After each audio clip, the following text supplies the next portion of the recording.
What is this? Is this a game? Okay, am I gonna do a game? Okay, I'll do a game. Okay, fine. I'll do the game. Welcome to chess, ladies and gentlemen. So, I figured I'd kind of go back to the tournament. They're still playing the tournament, I think.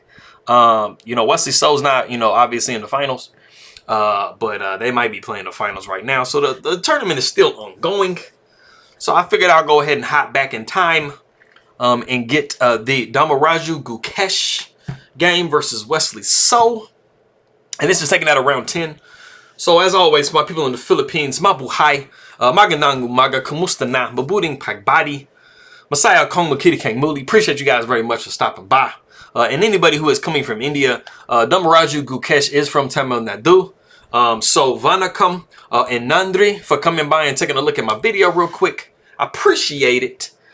So if you guys are ready to go, let's take a look and see what we have for this game.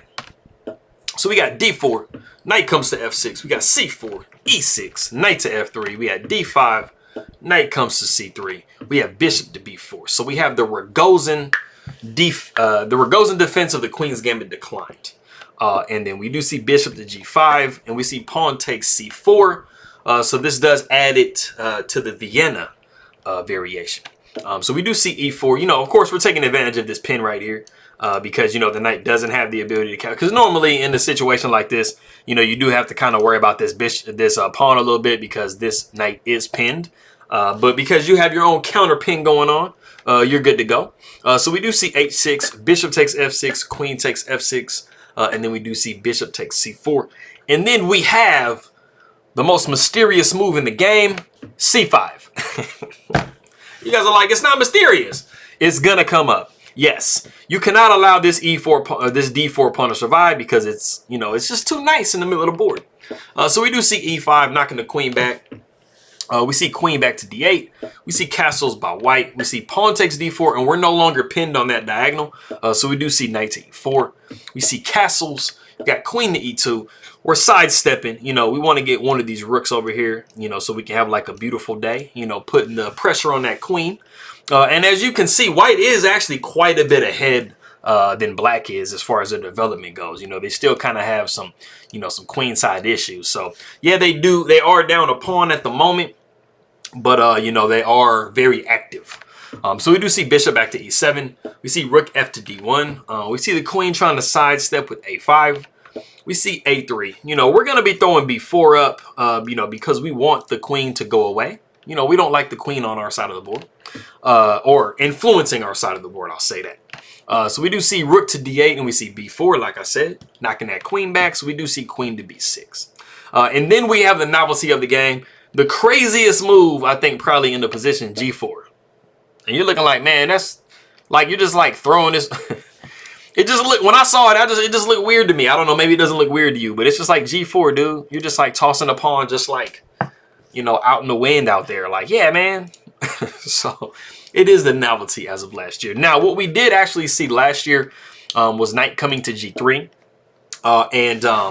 It's possible just to kind of continue that game. I didn't look further than this, but after this, the computer is showing bishop back to F8. The idea is pretty clear for white. You're trying to play as actively as possible. So you got bishop coming to D3, bishop coming to D7. Then you have queen to E4 because why not threaten checkmate? And actually, this is it's a pretty equal position. And the computer just gives G6 and it just says triple zeros. But the craziest thing about this particular position, if we back up, the computer gives G6 as the top move, and it just gives literally like this equality completely across the board, right? And then there's a number 2 move that it gives in the position. Okay, if you guys are ready, I'm gonna show you the move. Bishop takes B4. This is why we're not computers, because what in the world is bishop to B4? I feel like, why do you have to why do you have to sacrifice the bishop? I don't understand. If you literally put this game into a chess engine, it will show you bishop takes B4 on this particular move. It's crazy. I'm like, I don't understand why you can't just move the bishop here.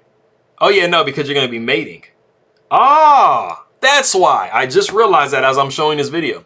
If you do go bishop to E7, you're going to be looking at mate after this. Oh, not that. This. That's why. That is crazy, this position that you're in, that you have to give up your bishop. Because, yeah, there's nowhere to move it. Wow. You guys just saw me have an epiphany. That I just thought that move was so interesting. Like, why is it showing bishop takes b4?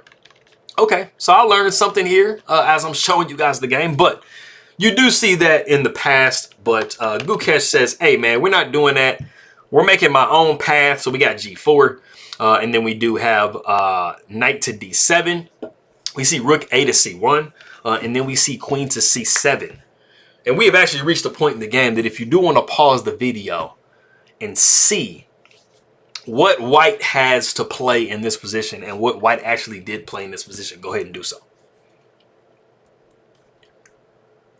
Okay, cool. So those of you that noticed, you know, this queen like just kind of voluntarily moved itself into the line of this rook. So now you have a beautiful discovery that you can probably try to place with the bishop.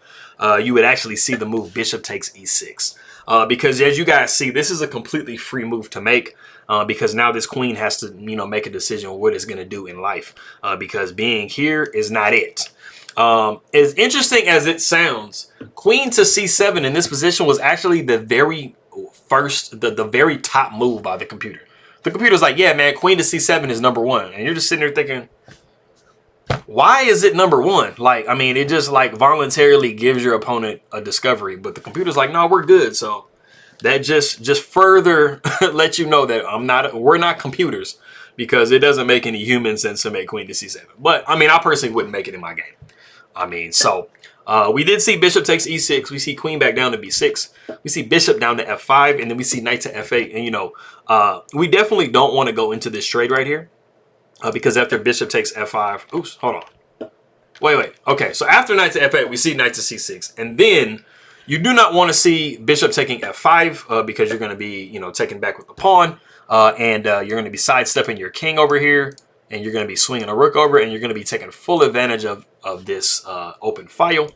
It's just looking very, very nice. So Wesley so did avoid that, and he just went ahead and played g6. He basically was like, hey, man, like, what do you want to do? And so he goes ahead and moves knight to a4, you know, placing a counter attack on his queen. So the queen goes to a6. We see queen takes a6, pawn takes a6, bishop takes c8, rook a takes c8, rook takes c8, rook takes c8, and then rook takes d4. So white is still up the pawn that they won earlier. So, you know, they're actually doing pretty good in this position here. So we see knight coming to e6, placing a counter attack on the rook.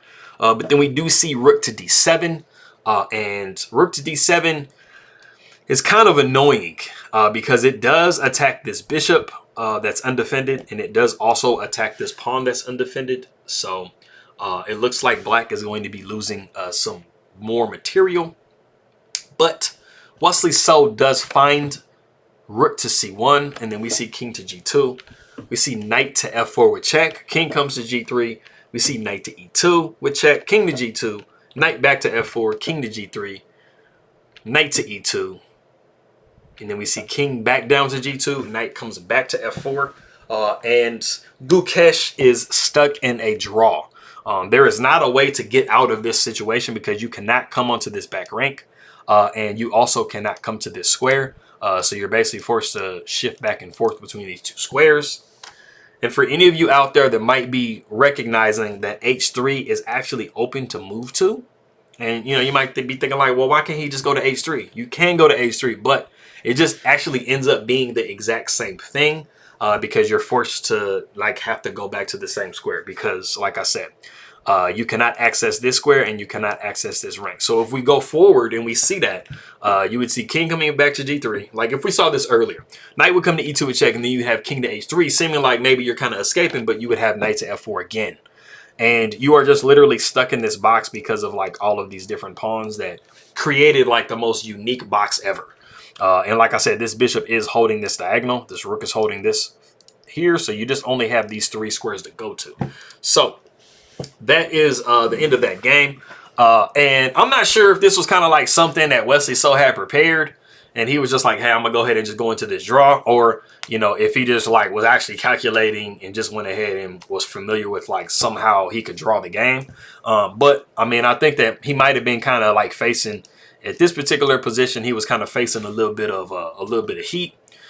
So, you know, he was able to go ahead and get that draw. Like I said, this was taken out of round 10.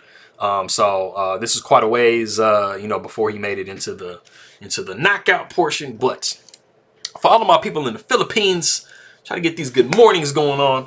So maayong buntag, mayad na agahan, naibag na biga, masantos ya kawason, marhe na aga, buenos dias, maayong aga, mapia na uma, kapian kapuno dios, mayap a abak, mayad na aga, mapia agay, mapia kapa pizza, my big abukla, maraja na buntag, marya mainat, maupe na aga, and kasanyangan si ilubi. Salam assalamu alaikum. And I think I might have got that right. I think I got all of them correctly. Malpe na aga, yeah. I think I did that all the way right. So that was pretty smooth. I'm glad I'm able to get to that point. And I'm also glad that I was able to make a shorter video. I try to get 20, 30-ish move games. So that way I'm not on for like 20 minutes and stuff like that. But, you know, I do chapter my videos like I said. So if you do want to ever skip the intro, feel free to do so and just jump right to the analysis. Or if you don't want to watch the ending, I mean, that's pretty much just for the people in the Philippines. You know, all my people in the Philippines, I like to make sure that I say good morning in every single one of their dialects. So then that way, you know, they can feel, you know, I've personalized the video just a little bit. So the Tagalog and stuff that I speak in the beginning and the other people's languages and all of the other languages is more specifically for people in the Philippines. So like I said, if you ever want to skip the intro and the outro, feel free to do so, and you got a shorter video. So I appreciate you guys very much. Maraming salamat aking makaibigan and paalam. I'll see y'all next time.